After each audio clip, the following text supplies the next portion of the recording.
So, hi guys! Bumalik ulit ako sa Jocab's Pansit Batil Patong, which is located dito sa Cubao, Quezon City, sa Riot Market. Malapit lang siya sa MRT.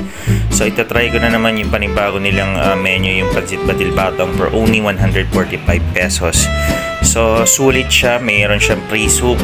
Meron siyang sausawan na sibuyas, kalamansi, kasile. Tapos ang maganda pa dyan, unlimited soup. Pwede ka uling umirit pa. Napakasarap niya nung tinry ko. So you must try it. So yun lang masasabi ko. Okay siya, panalo. At yun lang. Let's try.